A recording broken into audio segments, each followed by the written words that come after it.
You See What I See, exclusive on Spotify. Download Anchor untuk bikin podcastmu gratis.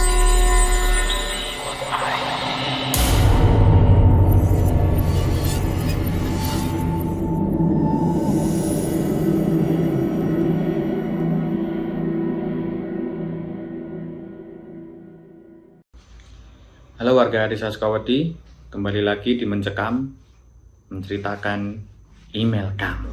Kali ini saya akan membawakan sebuah cerita dari seorang petugas keamanan atau satpam yang bekerja di sebuah kompleks perumahan. Bagaimana kisahnya atau ceritanya? Mari kita simak bersama.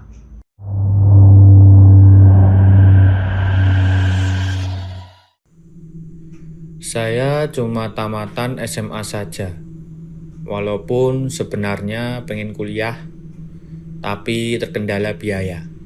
Tapi saya ngajar ngaji di sebuah musola dekat rumah. Dari kenalan seorang ustadz di sana, saya dikenalin sama saudara jauhnya yang kerja di Pertamina. Bagian lumayan lah kedudukannya saat itu. Jadi saya dikenalin awalnya buat ngajarin ngaji anaknya seminggu 3 kali. Tapi setelah beberapa bulan saya ditawarin buat kerja di kantor sebagai petugas fotokopi, beli-beli makanan, atau disuruh kesana kesini. Nah, beberapa bulan di sana yang ngajak saya ini nawarin lagi. Mau nggak jadi security di kompleks perumahan Pertamina? Saya bilang, boleh. Apa saja saya mau, asalkan pekerjaannya itu halal. Nah, Bapak Andi sebut saja, bilang salah satu petugas keamanan. Dulu perumahan itu masih ramai. Ibaratnya dari 200 rumah, 150 rumah itu masih dihuni. Berbeda dengan tahun 2020 sekian sampai sekarang, sudah banyak perumahan yang kosong dan mungkin hanya 50 rumah saja yang dihuni. Kawasan perumahan itu benar-benar sangat luas.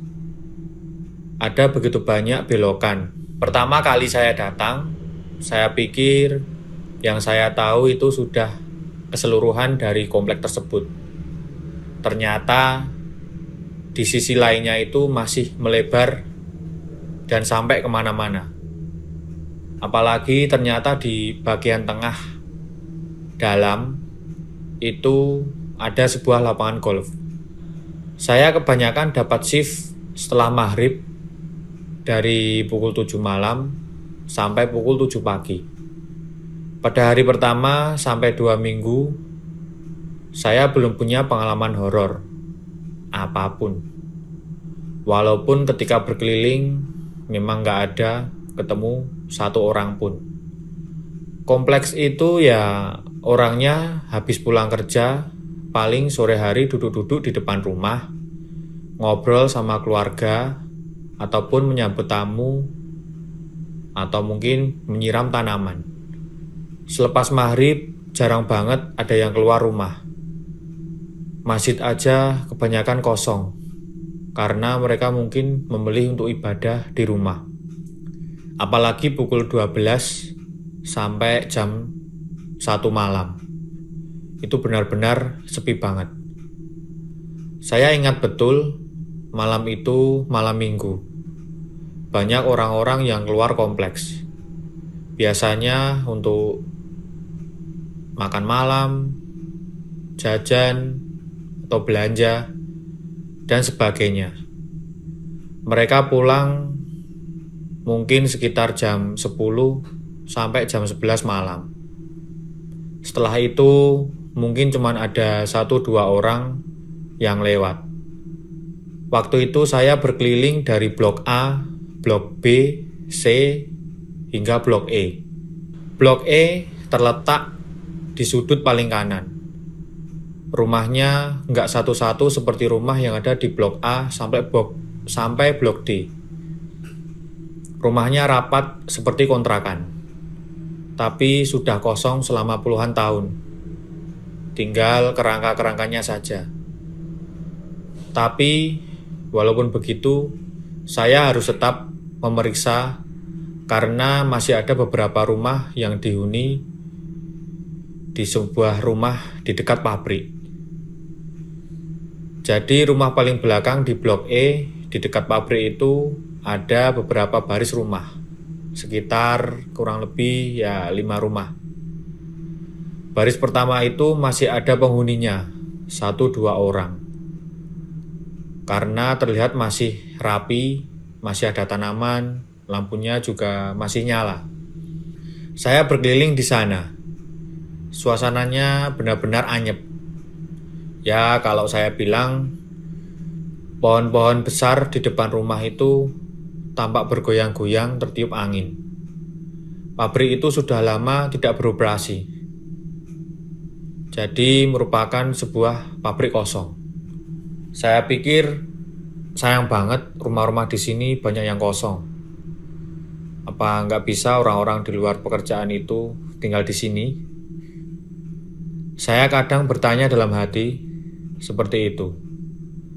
Dan ketika saya akan membelokkan motor, tiba-tiba di sebuah rumah yang berjajar seperti kontrakan tadi, yang banyak tanaman dan lampunya masih nyala, ada seorang bapak-bapak memakai kemeja polo garis-garis warna hijau memanggil saya. Saya kaget. Terus karena beliau juga kelihatannya sudah sepuh, saya nggak enak buat nolak. Jadi saya menepi dan membuka pagar. Saya ingat betul pagarnya itu pagar besi pendek sepinggang saya. Kemudian saya mengucapkan salam. Assalamualaikum. Beliau menjawab, Waalaikumsalam. Kenapa Pak? Bapak panggil saya. Ada mungkin yang perlu dibantu? Ucap saya mencoba untuk ramah. Si bapak hanya tersenyum. Kemudian ia bilang, enggak apa-apa. Saya cuma kesepian. Pengen minta ditemenin. Kemudian saya duduk. Saya ingat betul posisi di teras kecil itu ada banyak tanaman, ada 2 kursi rotan, dan sebuah meja bundar. Saya duduk di situ, si bapak juga duduk. Tapi saya nggak bisa lama-lama Pak, soalnya saya juga mau keliling ngecek yang lain. Kemudian si bapak hanya mengangguk dan tersenyum. Bukannya malah mengajak ngobrol, beliau malah diam dengan tatapan matanya yang kosong, memandangi lapangan sepak bola yang ada di depan kami dan pohon-pohon besar. Ya sudah, pikir saya, walaupun beliau nggak mau cerita, setidaknya mungkin dengan ditemanin membuat beliau sedikit senang dan bahagia, pikir saya waktu itu. Saya sempat mengecek di jam tangan saya, waktu menunjukkan pukul 11.30 malam. Kemudian saya berpamitan. Pak, saya keliling dulu. Insya Allah, besok kalau saya mau keliling ke blok E, saya mampir ke sini. Si bapak tersenyum, mengucapkan terima kasih. Saya mulai berkendara dan keliling ke tempat lain. Hari esoknya, saya masuk shift malam lagi. Sampai di pos, waktu itu pukul 7 malam. Kemudian saya keliling dari blok A, blok B, dan blok C dulu. Kemudian bergantian sama teman yang lain. Pas jam 11.30 malam, saya teringat ada janji sama bapak yang tinggal di blok E. Jadi saya berkendara lewat dari masjid, mengambil jalur ke kanan, langsung ke blok E. Saya melihat lagi rumah-rumah yang kosong. Lampunya rata-rata rumah di situ gelap. Tapi ada lampu jalan yang masih menerangi. Kemudian rumah si bapak itu yang ada di bagian tengah tampak sepi. Lampunya nyala, tamannya masih bagus. Terus karena bapaknya nggak ada, pikir saya mungkin beliau istirahat. Saya kemudian balik dan melanjutkan keliling-keliling ke blok-blok yang lain. Malam ketiga, sekitar pukul 1 malam, saya keliling ke blok E. Kemudian saya melihat si bapak sudah duduk sambil manggil-manggil saya. Saya senyum dan duduk di sebelahnya. Motor saya parkir di depan rumah. "Bapak kemarin kemana?" tanya saya. "Bapak sakit, gak enak badan. Kalau misalnya Bapak perlu bantuan, telepon saya saja. Ini nomor ponsel saya," ucap saya sambil kasih kartu nama. Kemudian saya letakkan di meja. Bapak itu tersenyum dan manggut-manggut. Lagi-lagi dia tidak banyak ngomong karena mungkin pikir saya, si bapak masih segan karena belum begitu akrab dengan saya. Saya kemudian yang memulai bercerita, mengajak ngobrol bapak tersebut. "Nama saya Erwin, Pak. Saya kerja di sini mungkin baru 1 bulanan. Kalau misalnya bapak mau minta tolong atau lagi nggak enak badan, mungkin mau minta dibelikan obat, telepon saya saja. Itu nomornya." Si bapak manggut-manggut menoleh ke arah saya. Matanya itu sepintas saya lihat berkaca-kaca. Sampai pada titik itu, saya itu merinding gak tahu kenapa. Mungkin karena cuaca dingin atau karena tatapan si bapak yang saya gak bisa menerjemahkannya. Nah, sudah, kemudian saya pamitan. "Besok saya kesini lagi, Pak. Kalau memang ada apa-apa, ingat, telepon saya aja." Entah kenapa, saya tuh selalu ngomong kayak gitu, seolah-olah si bapak itu sendirian, kesepian, dan gak ada sanak keluarganya di sana. Kemudian, hari berikutnya, malam Jumat, saya datang lebih awal. Saya sholat maghrib di masjid, kemudian sholat isya, dan setelah makan, saya mulai keliling ke blok A, blok B, C, D, kemudian balik lagi ke pos. Nah, ada salah seorang rekan senior yang sudah belasan tahun jadi petugas keamanan di kompleks itu. Ia mulai ngobrol-ngobrol, bercerita mengenai blok E yang katanya akan dibongkar dan direnovasi. Saya penasaran. Kemudian saya tanya, "Maaf Bang, bukannya di blok B itu masih ada sekitar 3 atau 2 rumah yang masih dihuni? Apa semua direnovasi atau gimana?" "Enggak kok, enggak ada. Blok E itu 30 rumah. Yang ada di blok E itu semuanya kosong. Sudah belasan tahun tidak ada yang dihuni. Karena dulu kan dekat pabrik. Jadi suara bisingnya aktivitas pabrik mungkin bikin orang nggak betah. Jadi waktu itu saya baru masuk ke sini sekitar tahun 80-an. Rumah itu tuh sudah kosong. Sebenarnya saya jarang sih keliling dan berisa-berisa. Ya, lagian ngapain, kan kosong," ucap teman saya. "Masa sih Bang? Orang saya beberapa malam ini ngobrol kok sama salah satu penghuninya." "Penghuni yang mana?" "Iya, di blok E barisan pertama.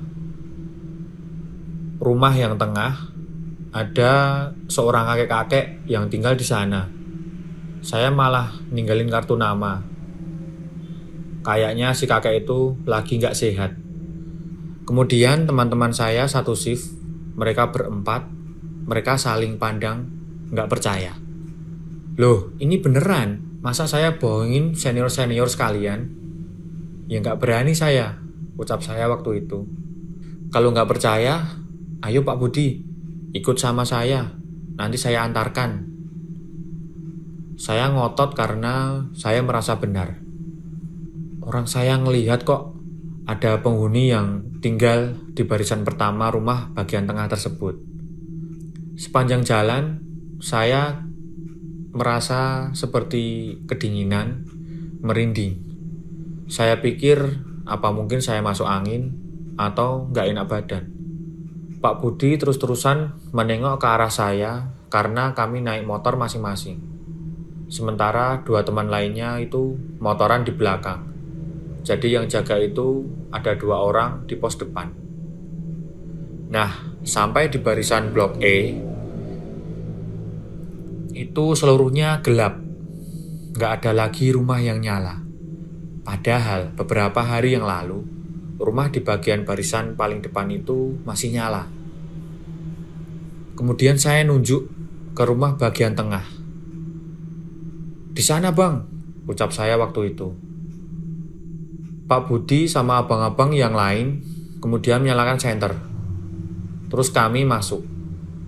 Ketika masuk, pintu pagar yang setinggi pinggang itu tiba-tiba saja lepas. Beda banget sama kemarin. Tanaman-tanamannya itu pun sudah nggak beraturan. Terbalik-balik, ada yang kering, gersang, nggak berwarna seperti kemarin. Namun anehnya, kartu nama saya masih ada di atas meja. Lalu saya merinding sampai di situ. Ketika Pak Budi dan abang-abang lain nyenter ke rumah itu. Rumah itu kayak udah gak ditinggalin dalam waktu yang cukup lama. Saya kaget dan bingung.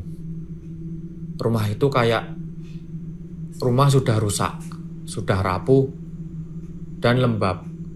Sudah benar-benar rusak. Padahal seingat saya, rumah itu masih ada lampunya, bersih, dan ada penghuninya.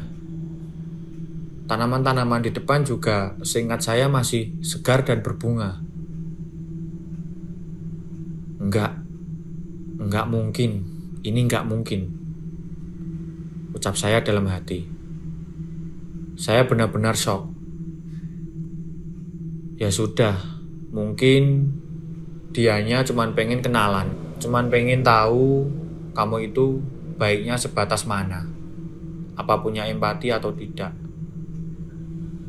ucap Pak Budi waktu itu. Saya yang masih kebingungan lalu kembali ke pos.